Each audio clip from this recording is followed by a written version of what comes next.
microphone around. Yep, another week in the SEC, as we all know. Really good opponent, Mississippi State. Jeff, I know well, and good guy, and done a great job with their program. The energy, enthusiasm coming out of that programs, you can see it in the way their kids play. They got no quit in them. These guys have competed. They have been in every game they've played. They have upgraded the talent level since he's been there. You look at the group he's put together defensively, offensively, and special teams. They got really good players all over the field. Our guys are going to be up for a great challenge this week.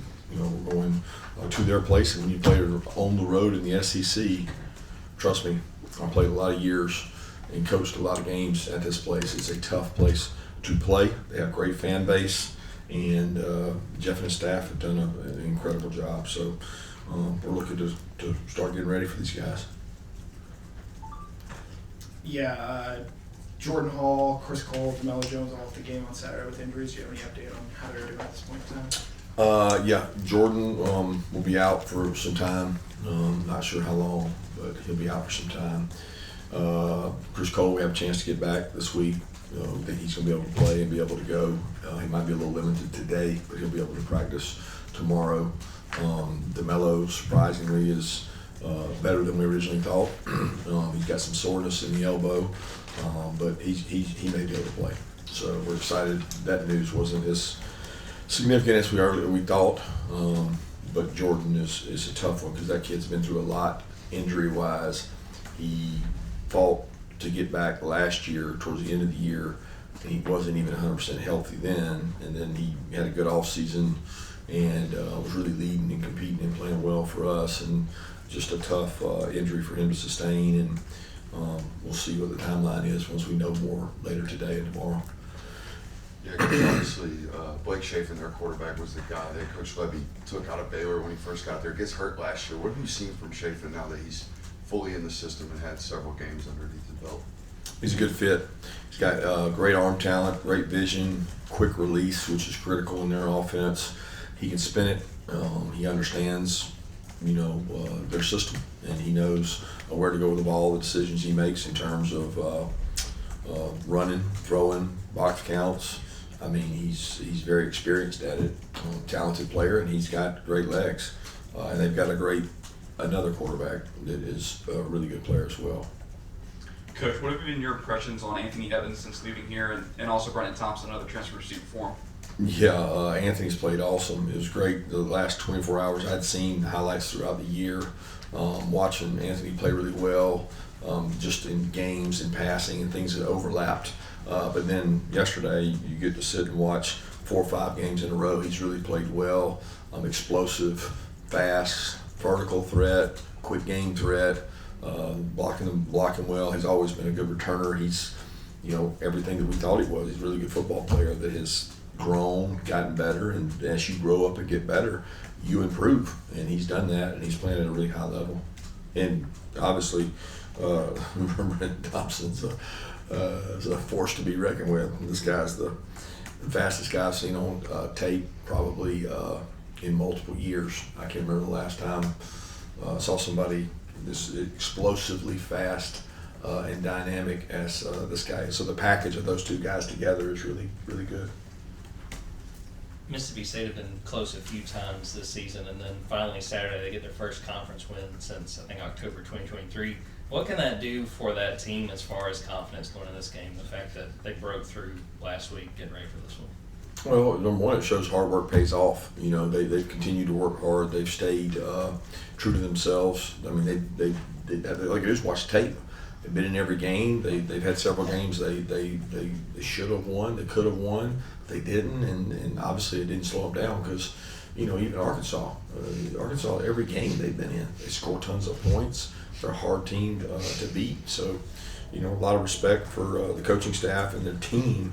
Shows you what kind of competitive character they got, that they have sustained that in every game, regardless of the outcome of the games. Coach Levy's background, obviously with Josh Heupel, I think they threw for over 300 on you last year. Is the system that similar to Tennessee, or what kind of twist does Coach Levy put on that offensive attack? Yeah, it's the same but different.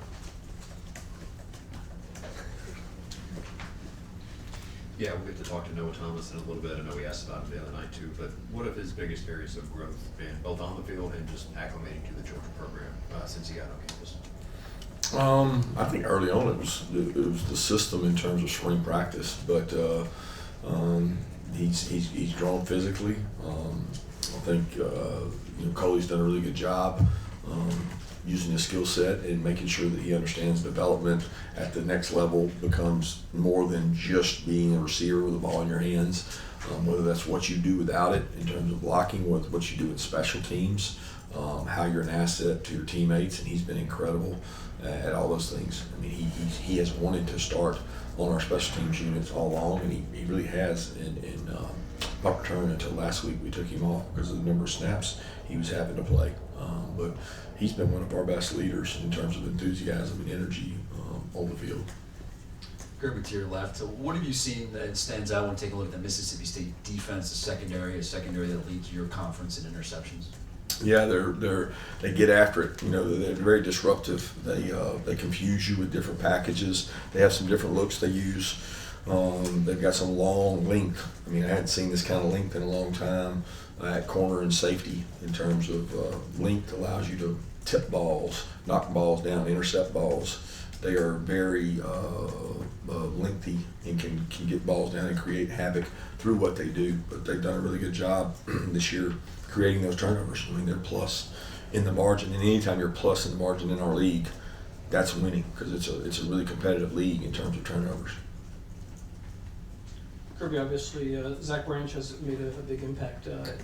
With the transfer group as a whole, I imagine some you thought would be difference makers, maybe some provide depth. How do you determine a hit rate as an organization, when you bring in all these guys?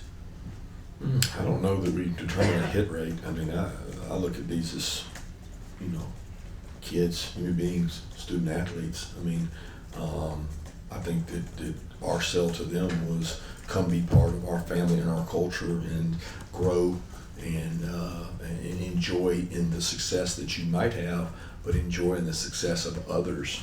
And they've all hit on that. And it's a big part of what I believe to be the culture when you go into the portal is you have to have people that are shaped the right way mentally and strong enough that hopefully they can contribute to your team both on the field and in the locker room. Coach, I know obviously, Chauncey has been dealing with that calf injury for a few weeks. Is that something y'all still have to be careful with a little bit as far as his usage in games?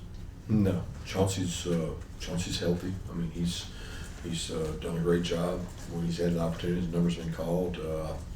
That injury was significant, whatever game it was. I forget what it was, Auburn maybe, or I can't remember when it was. But outside of that, he's been pretty healthy and done everything we've asked and continues to improve. Yeah, Coach, you alluded to Kamario Taylor a little bit earlier. Just talk about the young freshman quarterback. I think you guys recruited him a good bit out of high school. What does he provide, and how do you prepare for someone like that, and do you have anybody to maybe simulate that? No, I mean, you don't have anybody to simulate that. I mean, he's big, talented, athletic. They use a package of him with Blake in the game at the same time, which creates its own issues. And then they use him in situations, and they used him some with, they've had backs out, and they've used him not necessarily as a back, but he is an addition to the run game that throws the ball really well. So he's a very bright talent, and he's a good football player. So I don't know that you can simulate it. You do the best job you can, and you prepare. Yeah, Josh Brooks put out a long statement on Friday, putting down any notion that he might be interested in the LSU job. How important has he been to the Georgia football program as this program's athletic director? Well, look, Josh does an incredible job for us as a football program, but his benefit goes way beyond football. He's an athletic administrator that cares about this place. He wants to be great in all athletics. He cares about all the sports. It's not just football. I mean, yeah, every AD wants football to be successful because that funds your athletic department, and he makes no qualms about that. We need to be successful in the major revenue sports, but his job is to support every athletic endeavor we have here at UGA, and he does that every year. He has an incredible staff. Darice saw today, and the people that he has on his staff have done a tremendous job, and I think Josh knows that the support you get here from administration, team effort, it's a team concept that he wants to be part of that, and I'm glad he does. Coach, what was your thoughts of Zion Branch coming in the second half after KJ was ejected? What will be his kind of his role going forward? Having an opportunity to play a little bit on Saturday. Well, I don't know. I think it depends on this week of practice and every week of practice, right? KJ right now is our starter. KJ's a good football player, and we're trying to get better play as a whole out of our entire team. And that starts with front, linebackers, secondary, receivers, O-line, all of them. So we're going to go out to practice today and try to continue to get better. I was very pleased with Zion stepping up. We put a lot of pressure on him every day in practice to go out there and execute. He doesn't take the same number of reps as KJ, but he takes a lot of reps.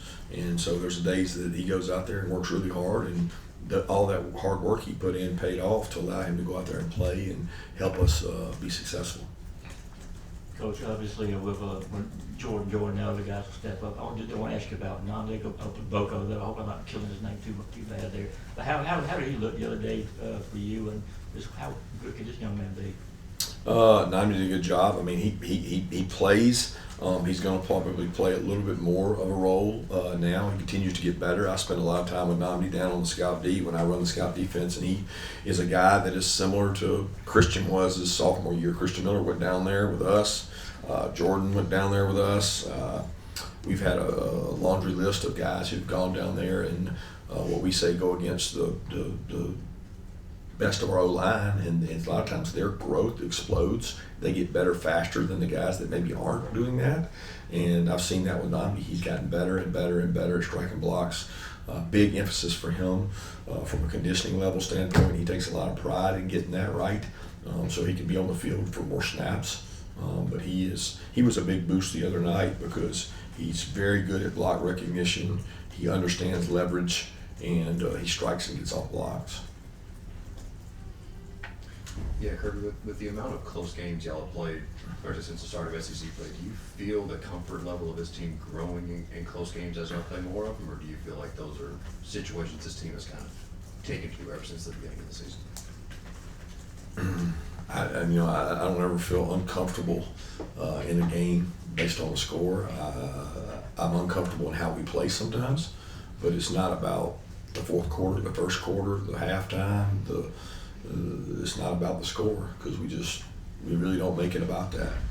If you want to dominate someone, you don't look and check and see what the score is halfway through. The objective is to dominate them, and there's no scoreboard when you start talking about dominating somebody. You look at it at the end of the day and see if you did, and we haven't done that very often in terms of dominating the way we want to, but we'll continue to try to. Coach, I kind of feeling I know where you're going to go with this, but on the schedule, you look at a game like this, and everybody built up Texas preseason. Everybody says, "Oh, trap game on the road." I want to ask about getting ready for a noon game and also cowbells. I mean, you've obviously been there a lot. Will there be cowbell noise, and is there something drastically different about getting ready for a noon game on the road versus maybe a 3:30 or night game? Yeah, noise is noise. It's hard to play in the SEC on the road. I have not been to an SEC venue that it was not hard to play to on the road, play into on the road. It's just hard. That's not going to change with them. They've got a really vertical stadium. I think the noise gets trapped in their stadium. It's one of the loudest places that I've coached, and I've coached there a lot. They got a lot of pride in how they play and how their team plays and the support of their team. So, I mean, as far as the early kickoff, that's more unique to me than the stadium. We go to the road games, it's road games, and it's hard. The uniqueness is a change in time, time zone a little bit, because you're changing time zones, and then what time the kick is. But unless they don't have to show up until earlier or later, it's the same for both, and it's how you manage it. So we approach it differently and take a lot of ideas from other people and the best way to manage it. But sometimes make a bigger deal out of it than it is. Just got to go play. Coach, over here, I think this is year number 52 for Charles Winslet, who I know is, big proponent of Georgia high school football, as are you. Just what has he meant to the state, and just what has he meant to you as a person? Yeah, Charles Winslet's a great man. He is. I don't think there's a coach in the state of Georgia that doesn't have a story about Charles Winslet or a classic story. He's a very, very interesting man. So he has done it for a long time. He's done it successfully at a lot of places. He's very bright. He's a Georgia grad, played baseball here, and he was a good friend of my father, who everybody knows passed away, and I always appreciated their relationship as a young kid in South Georgia. Winslow was coaching there, and they used to trade film and trade stories. So for me, I go way back with Winslow. Kirby, you guys are 7-1 with making stops at games with games in the balance, but lacking in forcing turnovers and getting sacks. What do you make of that for your defense, that it's not necessarily holding you back? We've been that way before. We have never been a sack machine. If you look at it statistically, we've never been a turnover machine. We have been better defensively than we are right now, but a lot of that has to do with the culture of the league, what we're playing in, the parity. I'll take the strengths we have, work with them, try to work on the weaknesses, and worry about the process and not the results. That's what we're worried about right now. We'll have a chance to talk to Joseph in a little bit. What have been your impressions of his play this year, and especially going back to how he came back from injury last year and just what he's been able to do in the second year?